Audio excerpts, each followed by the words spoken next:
Mesdames, Messieurs, bonsoir et bienvenue à tous. À la une de ce journal, 17 ans après la mort de Marc-Vivien Foué, que reste-t-il de ses œuvres et de ses projets? La plupart a été rangée dans les oubliettes sous fond de bataille de positionnement. Malgré cela, l'international camerounais continue d'inspirer génération de footballeurs au Cameroun. Hommage national rendu ce jour à Pierre Nkurunziza, l'ex-président burundais décédé le 8 juin dernier des suites de maladie, a été inhumé ce jour. La cérémonie funéraire a traîné du beau monde au stade de la capitale. Le président burundais salue un frère d'âme. Voilà pour le sommaire.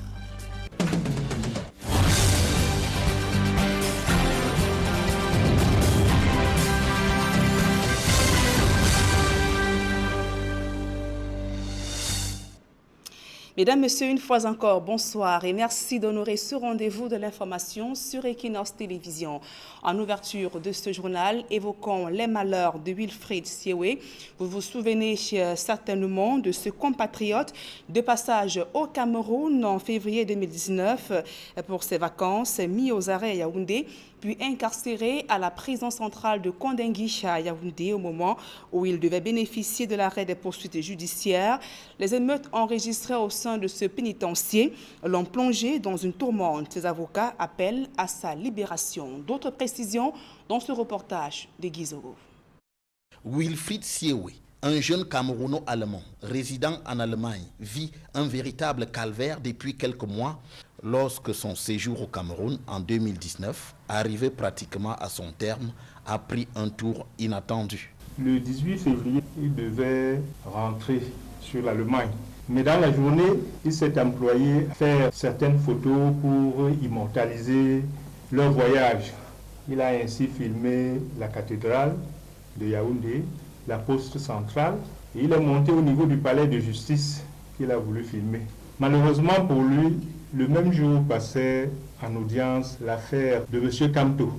La police n'hésitera pas alors à le charger au vu du climat qui régnait dans cette période marquée par la contestation du MRC. Quand les policiers l'ont vu en train de filmer le palais de justice, ils l'ont interpellé. Ils lui ont demandé de remettre son appareil photo qu'il a remis. Ils lui ont demandé de détruire les photos qu'il a eu à faire, ce qu'il a fait. Mais par la suite, ils ont pris l'appareil et en le consultant, ils ont vu des images de la manifestation qui s'est passée en Allemagne. Ils l'ont immédiatement indexé comme étant de ceux-là qui, à l'extérieur du Cameroun, s'agitent autour des problèmes que connaissent le Cameroun. Ce qui pousse les forces de l'ordre à le garder, c'est parce qu'on retrouve sur lui 5 livres, dont 3 urgences de la pensée et 2 monnaies et servitudes. Alors ces documents ont été consignés comme étant des scellés. Alors si c'est consigné comme étant des scellés, on comprend que ces livres sont constitutifs d'une infraction.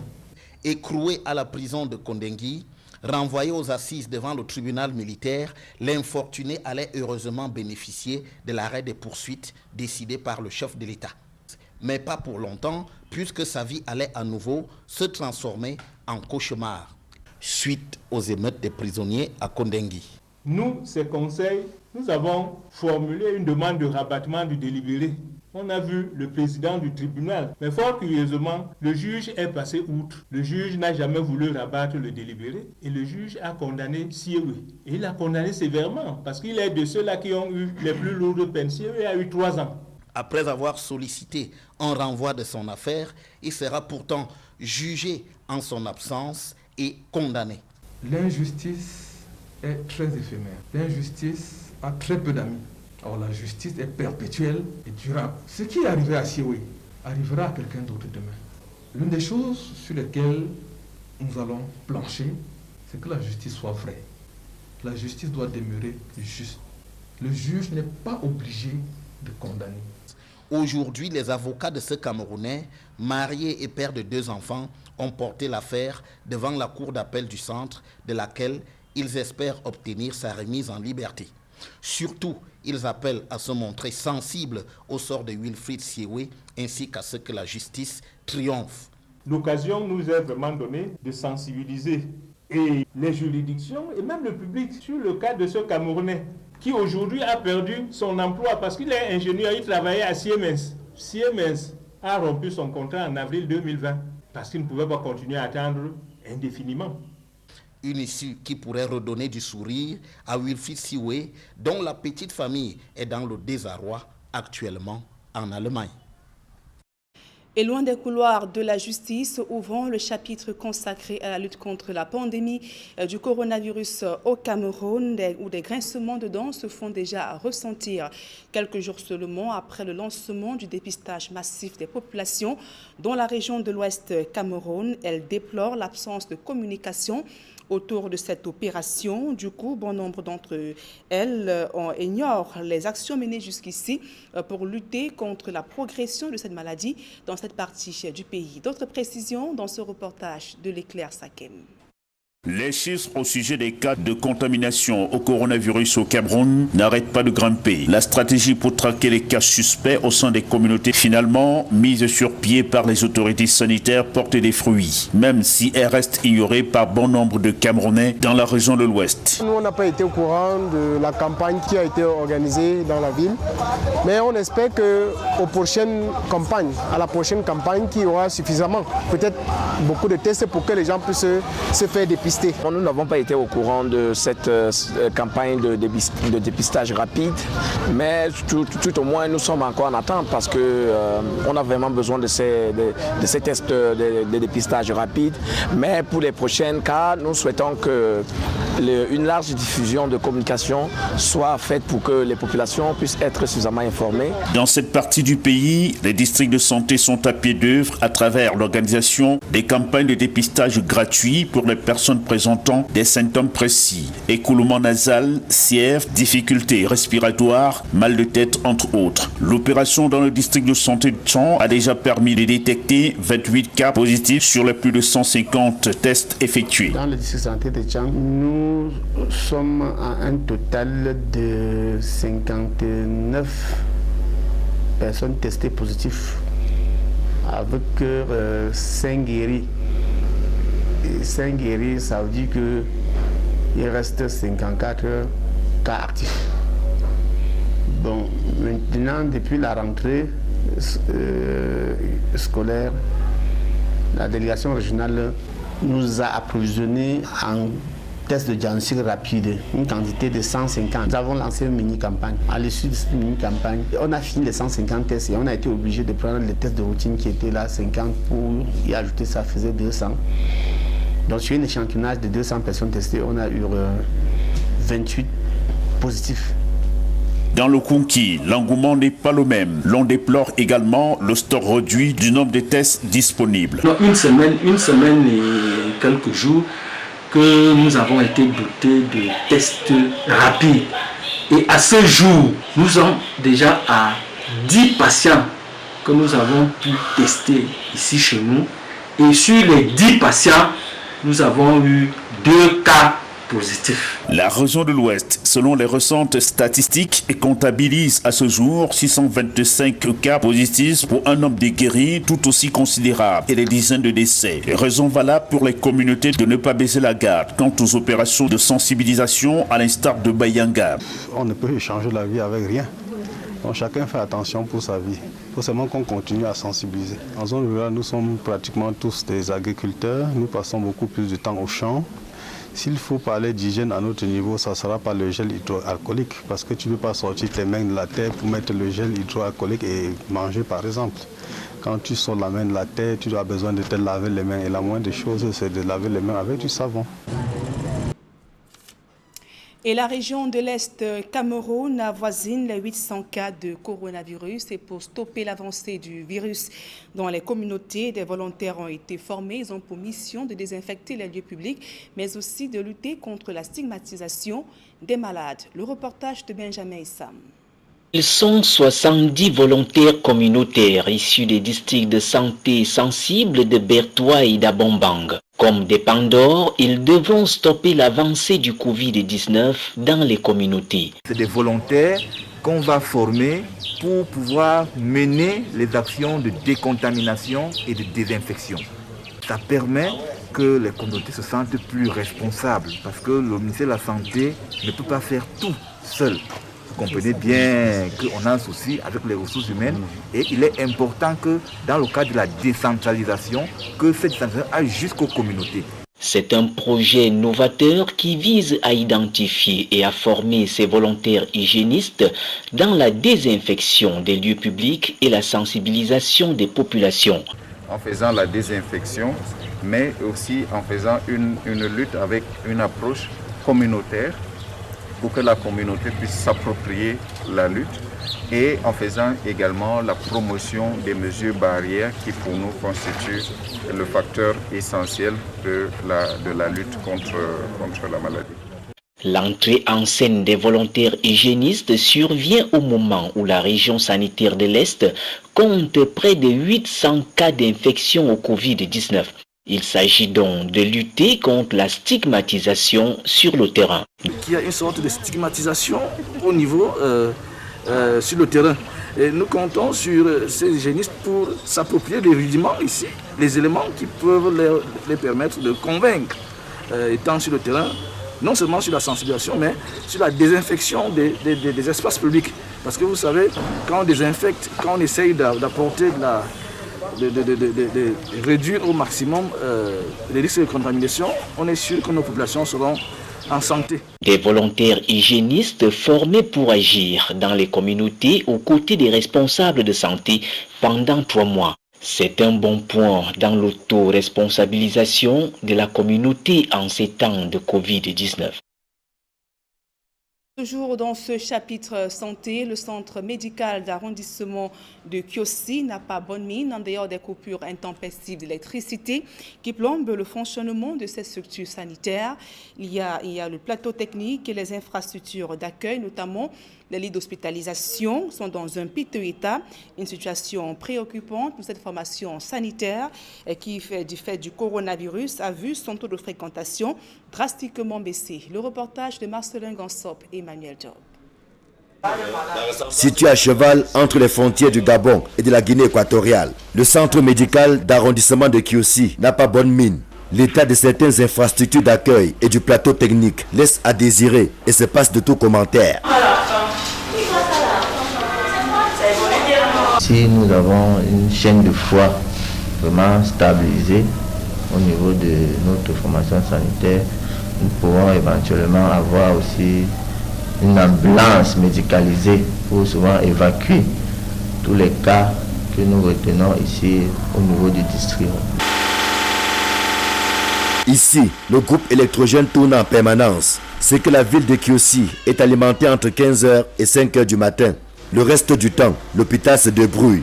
Dans cette ville frontalière, l'énergie électrique est une denrée rare et le problème ne date pas d'aujourd'hui. Nous essayons de faire les réserves en carburant parce que nous avons un groupe électrogène mais qui consomme énormément. Donc comme les frontières, la plus grande des frontières, la Guinée, elle est fermée. Alors avant, nous pouvons procurer facilement du gasoil de ce côté. Donc de notre côté, c'est un peu plus cher. Donc on fait juste quand le patient est là et c'est urgent, c'est là que nous on allume le groupe pour essayer de limiter les pertes.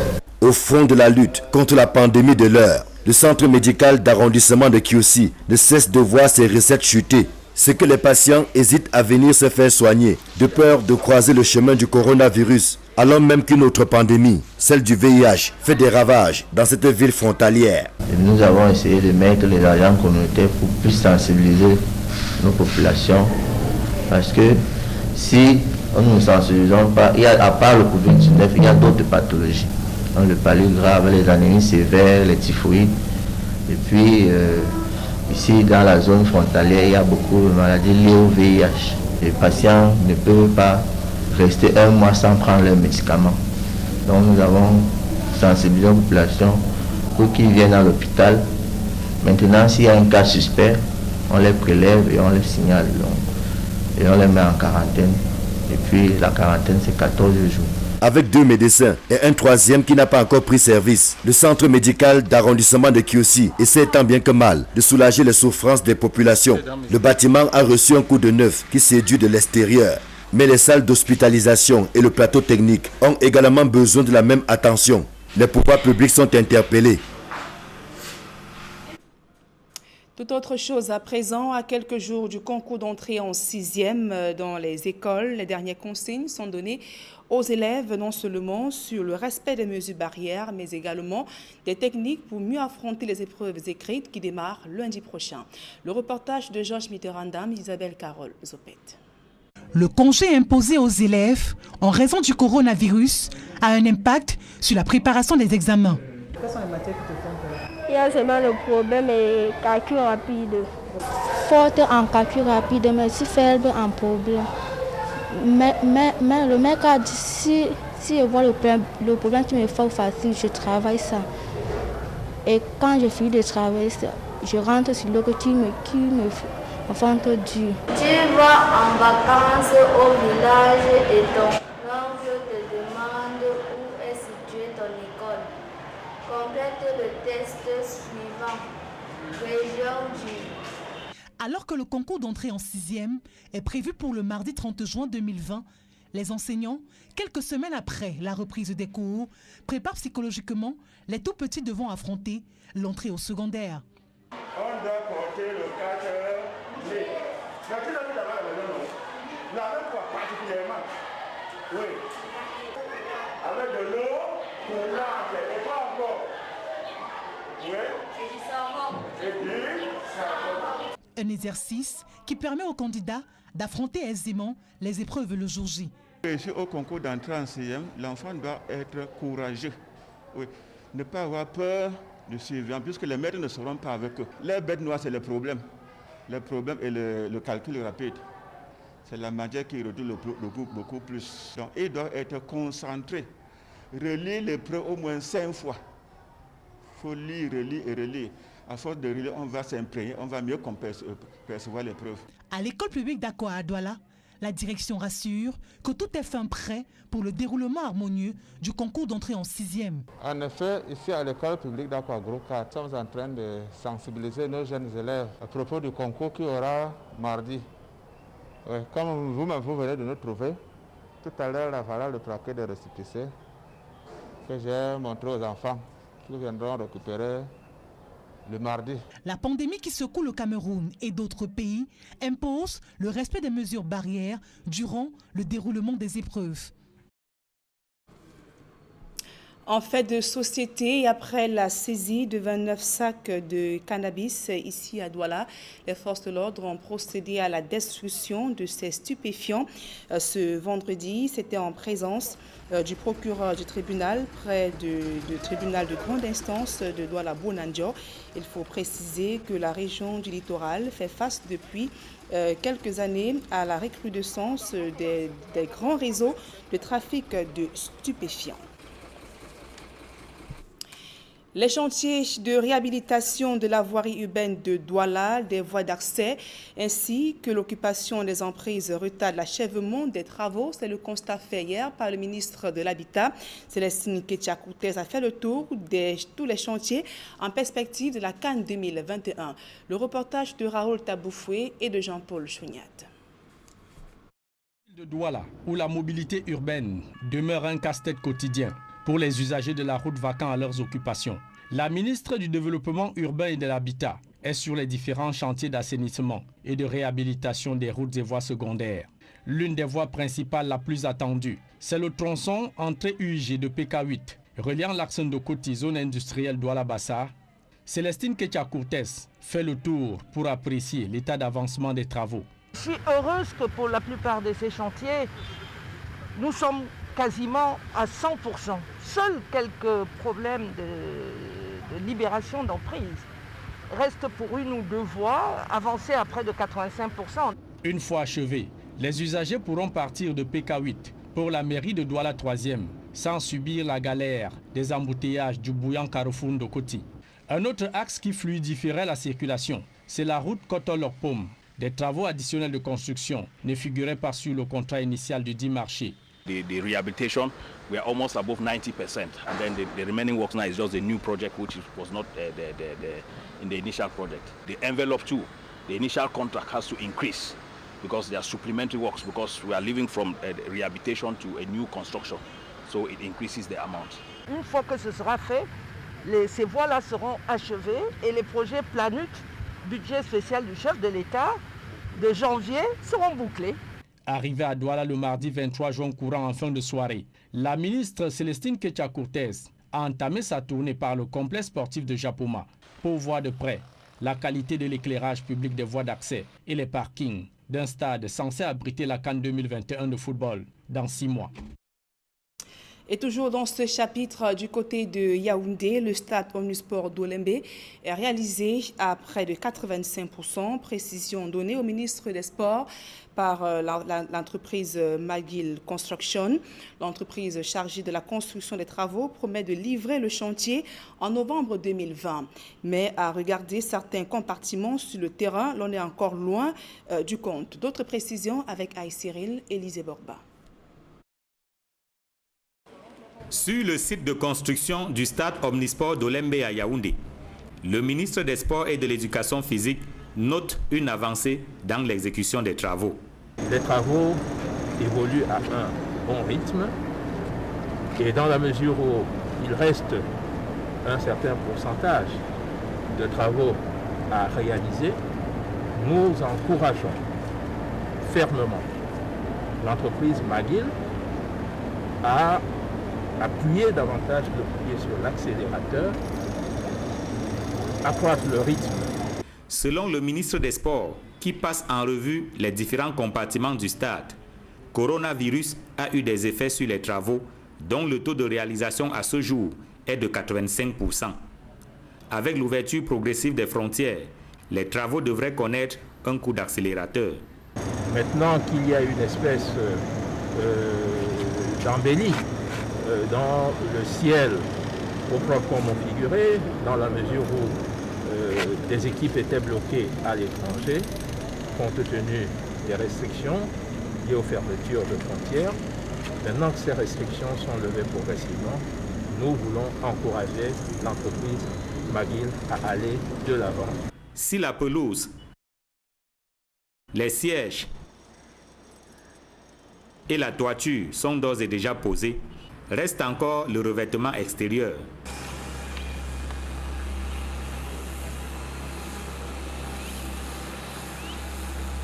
Il sera fait d'écailles de pangolin pour finalement être conforme à l'image projetée sur la maquette. En ce qui concerne le centre commercial et d'autres compartiments visités par le MINSEP, l'on est encore loin du compte. Les travaux au stade actuel n'ont rien à voir avec ce qui est normalement prévu. À Olembe, il reste 15% de travail à réaliser.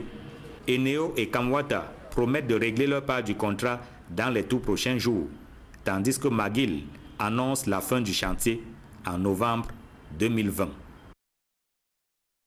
Et je vous le disais en titre, il y a 17 ans, mourait le célèbre footballeur camerounais Marc-Vivien Foué. L'on se souvient, c'était le 26 juin 2003. L'anniversaire de la disparition de ce footballeur camerounais a donc connu des soubresauts. À Yaoundé, la veuve et le père de l'ancien lion indomptable se disputent un immeuble laissé par Marc-Vivien Foué. Le reportage de Aïe Cyril, Rodrigue Ngassi. 17 comme le dossard de Marc-Vivien Foué. Il y a 17 ans, depuis le 26 juin 2003, que l'ancien lion indomptable est décédé au stade Gélant de Lyon en France. Curieuse coïncidence, le 17e anniversaire de ce triste événement est célébré dans la tourmente à Yaoundé. Les serrures ont été renforcées sur l'un des immeubles laissés par l'ancien footballeur, tandis que du sable a été versé à l'entrée pour empêcher aux locataires d'y accéder. J'ai trouvé la porte fermée en venant le matin, donc je ne sais pas ce qui s'est passé.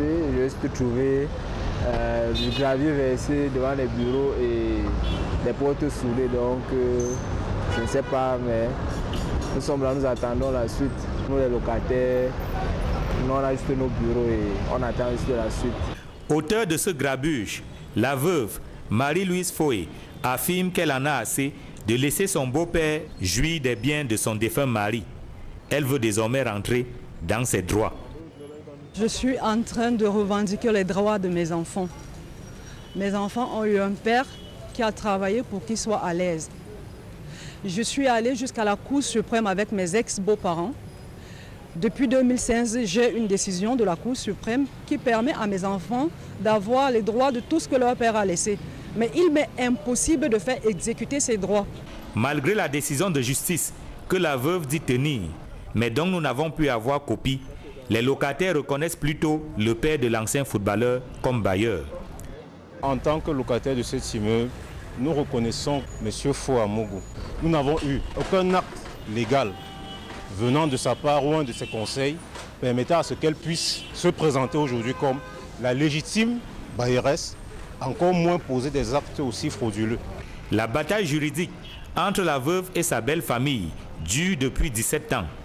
Marie-Louise Foé dit avoir saisi cette date historique et symbolique pour marquer le coup. Je me suis dit, ok, symboliquement, aujourd'hui c'est le 26 juin, alors je vais fermer son immeuble. Tout simplement pour que mes enfants aient leurs droits. Je n'ai aucun problème avec les occupants de cet immeuble. Mon souci, c'est que la loi doit être rétablie. Tout simplement. J'ai des documents. Alors pourquoi mes enfants ne peuvent pas avoir accès à ce qui leur appartient? C'est la question que je me pose aujourd'hui. Ont-ils des droits, oui ou non, 17 ans après? Les forces de l'ordre sont descendues sur les lieux. Question de calmer le jeu. Aux dernières nouvelles, veuve Foé était attendue chez le procureur de la République.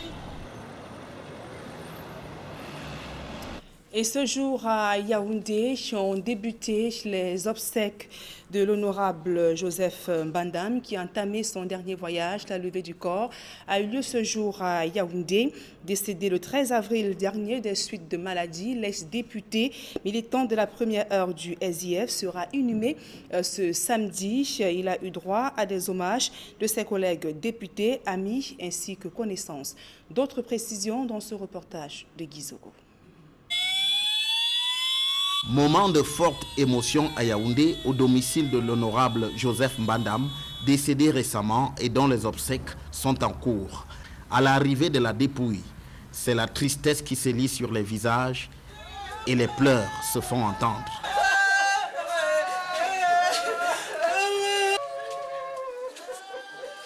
Une fois le cercueil installé, tout autour de celui-ci, la famille et les proches accompagnent l'honorable Joseph Mbandam.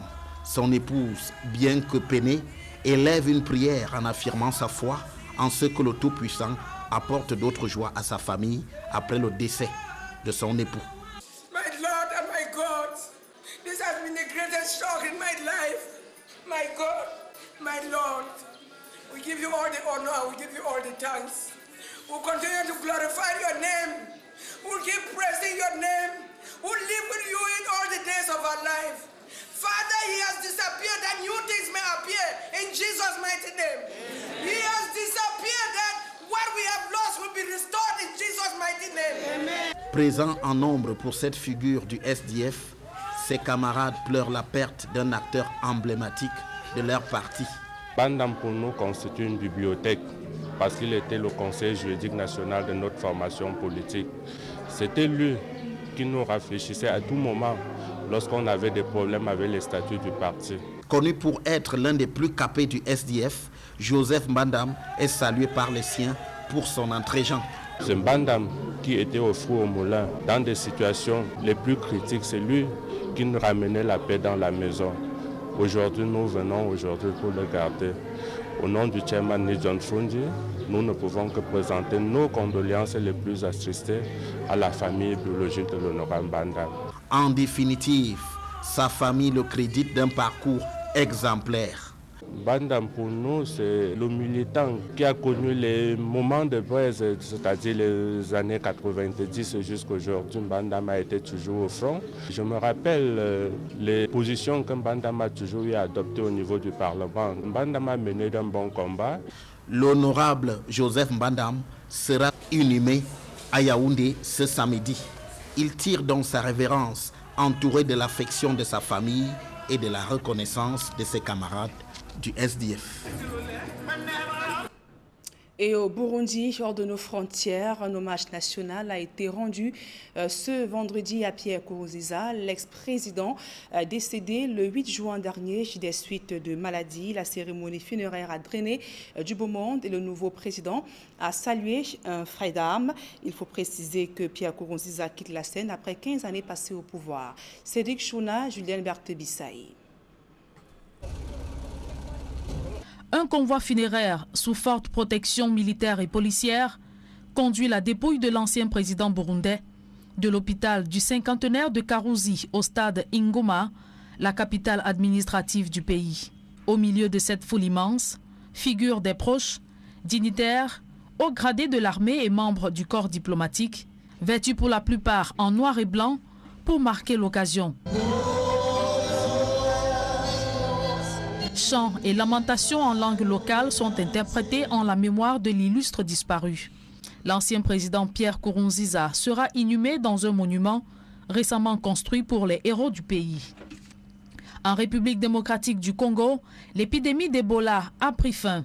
Déclarée le 1er août 2018 dans l'est du pays, cette 10e épidémie sur le sol congolais a tué 2287 personnes pour 3470 cas, indiquent les autorités congolaises et l'Organisation mondiale de la santé.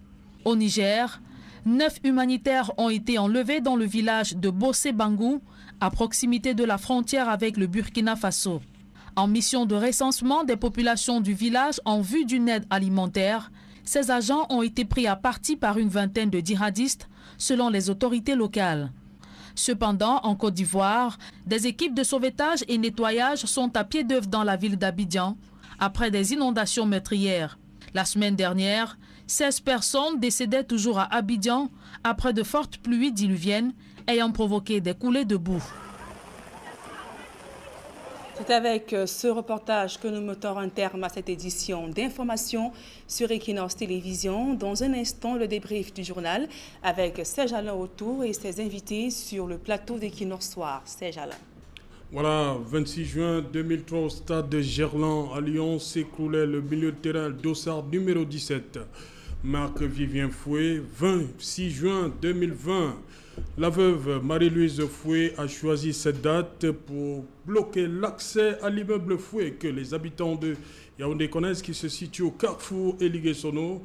Elle a bloqué l'accès aux occupants de l'immeuble. C'est l'essentiel, Nadine Yambou de Equinox Soir, deuxième partie. Je sais qu'ils ont beaucoup de choses à dire à propos de nos invités en plateau et de l'autre côté de la ville où nous attend Paul Eyoum, où nous avons également invité, madame, monsieur, à ce programme Saint-Éloi Bidon du Rassemblement démocratique du peuple camerounais. Si la technique nous le permet, nous l'aurons en deuxième partie. Bon week-end à vous, Nadine Yambou. Bonne soirée. Bon week-end à vous, Serge Alain. Rendez-vous vendredi 20h.